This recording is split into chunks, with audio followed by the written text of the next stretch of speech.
going on, you crazy bastards? You're back here with Rob Kimball on the Sons of Wrestling for a WWE Raw review.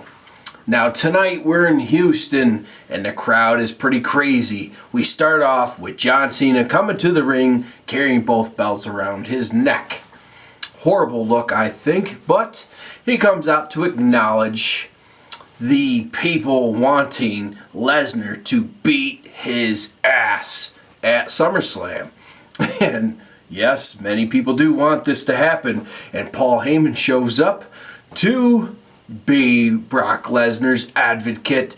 And he comes out to tell John Cena why Brock Lesnar will conquer him.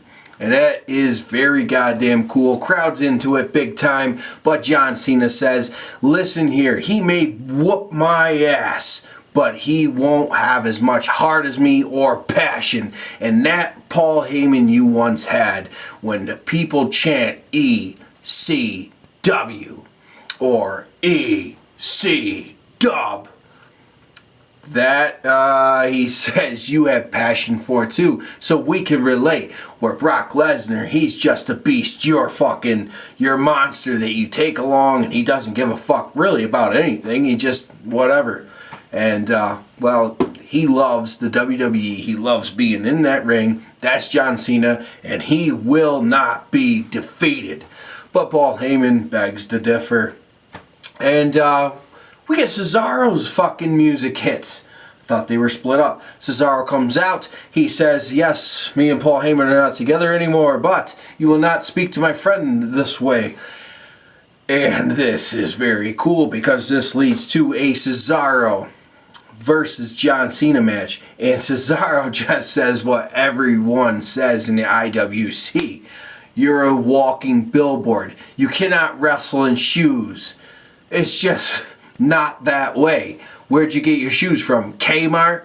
Hey, they are on WWEshop.com. They are John Cena shoes. They probably are available at Kmart. Really cool. I liked what he had to say. This turns into an impromptu match. Really good match. And yes, Cesaro does not win the match. Cena picks up the victory with a super AA off the top turnbuckle for the victory. But Cesaro did not look weak during this match. Cesaro controlled most of this match. He had the better spots, the better moves, and the more pin attempts.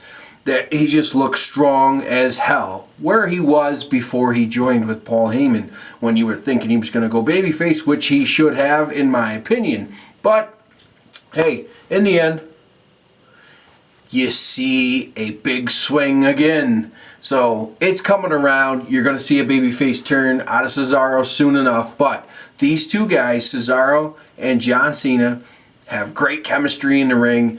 Really, really good shit. And I just like now Cesaro's turned that big swing into a submission move at the end. Locks that in. But, you know, Cena kicks out of everything here. Whatever. It's fine with me, because Cesaro did look strong in this attempt. So we'll move on from there. Stephanie and Triple H backstage, and she's peeved about the whole stench of going back there. You know, she was just locked up. She does not want to go back. She's afraid. And Triple H, he's not going to allow that. But Orton cuts in, and he's pissed off. He doesn't have a main event shot at SummerSlam. And Triple H tells him, you know what? Roman Reigns stole that attempt.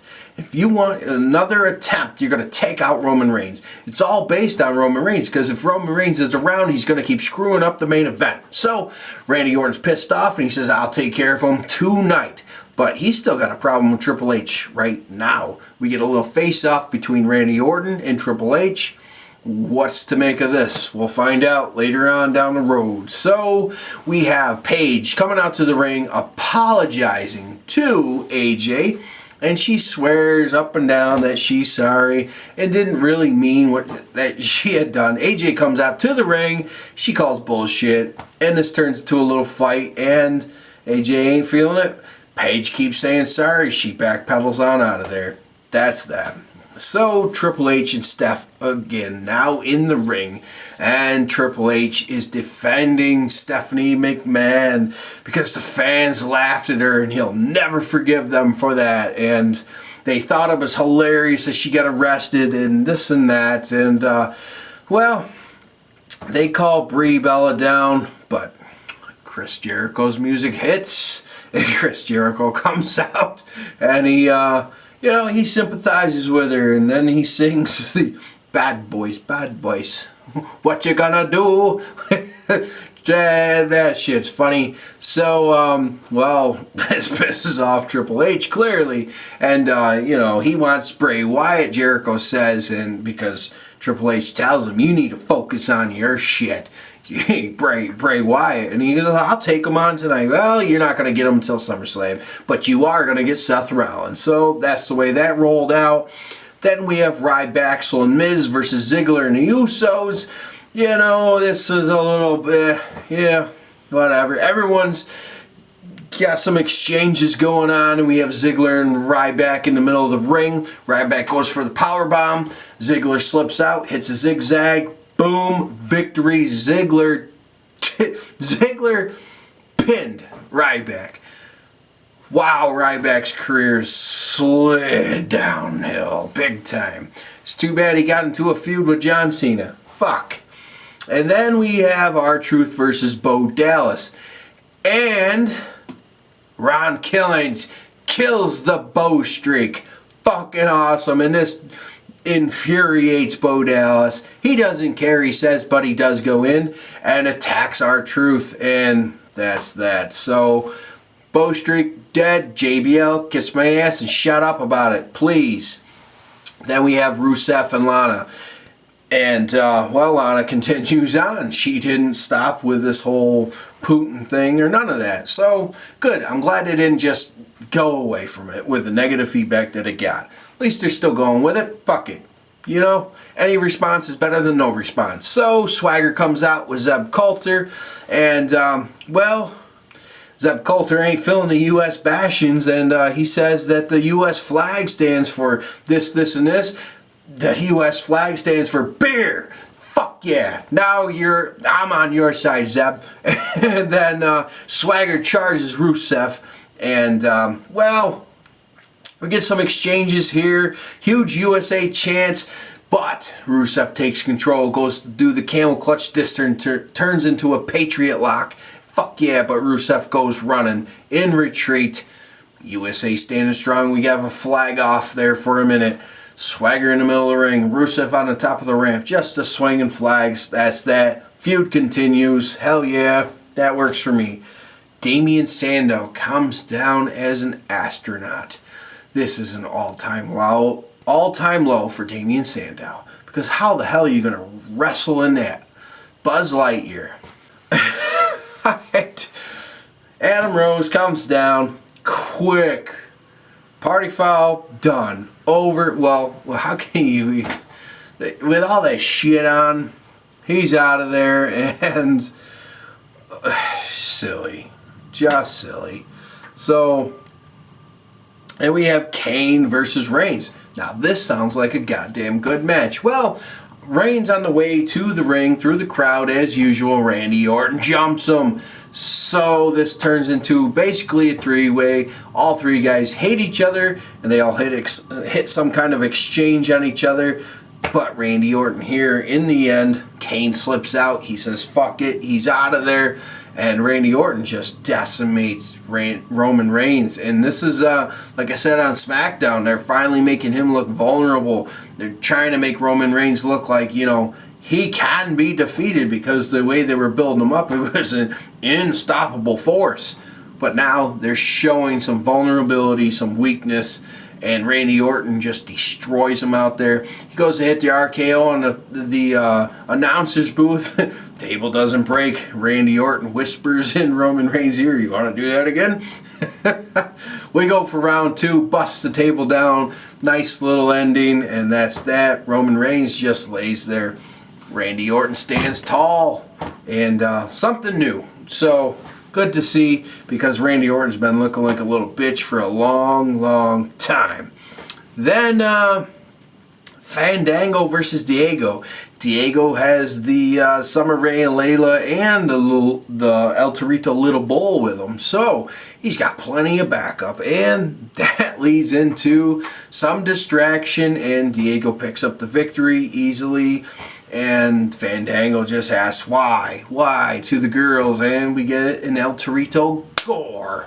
That's that. And Goldust and Stardust backstage, and they're searching for the Cosmic Key. Alright, I can't wait to see these guys in action again. It's been a while. Then we have Naomi and Natty versus Alicia Fox and Cameron.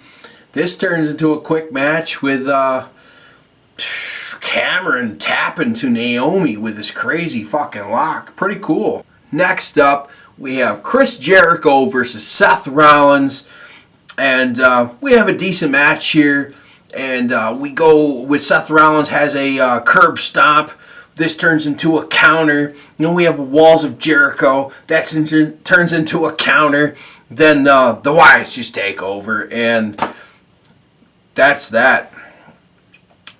Sister Abigail nailed after the code breaker to Seth Rollins. And so Bray Wyatt looking like he's going to take control at SummerSlam, which rightfully so. Can't wait. Hopefully that happens because Bray Wyatt, and he had that attempt with John Cena. It just needs to go back up. Bray Wyatt was on fire until John Cena, so see what happens. Then we have Stephanie McMahon headed to the ring, and she's looking very sorry, very sympathetic, and she's asked Brie Bella to show up. She wants all charges dropped. She does not want to deal with jail at all. Brie Bella does come down to the ring through the crowd, and basically Brie Bella, she wants her job back. Stephanie McMahon says one bell is probably enough, but she's like, well, goodbye then. Well, Stephanie McMahon brings her back in, and well, here in the end, she offers Nikki Bella a raise. Not enough, and Brie Bella, she says, I want a match. She goes, so Stephanie McMahon is getting involved. She's, all right, I'll give you whatever match you want. You want a Divas match? She's like, no, I want a SummerSlam match against you. And pretty much not going to happen, but she has all the cards in her hand. Brie Bella's pulling the shots. We get Stephanie McMahon back in action at SummerSlam versus Brie Bella. Brie Bella's back on the roster. So what's going to happen here? I expect Brie Bella to go over hardcore and Stephanie McMahon to disappear for a little while. Or, you know, it could go the other way until Daniel Bryan comes back. Brie Bella could go away for a little while. I don't know. Or Daniel Bryan's going to be back sooner than they are saying in the news. That's my Raw review. What do you guys think? Give me a thumbs up. Comment below. What did you want to see? What did you hope to see? And where do you hope SummerSlam goes? Clearly, in my opinion, Brock Lesnar will leave SummerSlam as WWE World Heavyweight Champion. And we will have a new WWE Championship belt shown on the Raw after with a new logo and all that good shit. That's just the way I see things rolling. Roman Reigns, I see SummerSlam, Randy Orton, Roman Reigns, and Kane, three-way. Just see that. It's going to happen, clearly. And Swagger, Rusev, continuation. Pretty much everything from Battleground has been continued, like I said on my Battleground review. If you guys want to go check that in my WWE reviews, I said all that. And follow me on Twitter, guys, at Rob Kimball Brand. If you want cool alternative wrestling shirts, go to sonsofwrestling.com. Or go to the description below, click my t-shirts. There you go, guys. Something different, because clearly my Dean Ambrose shirt is way better than WWE's.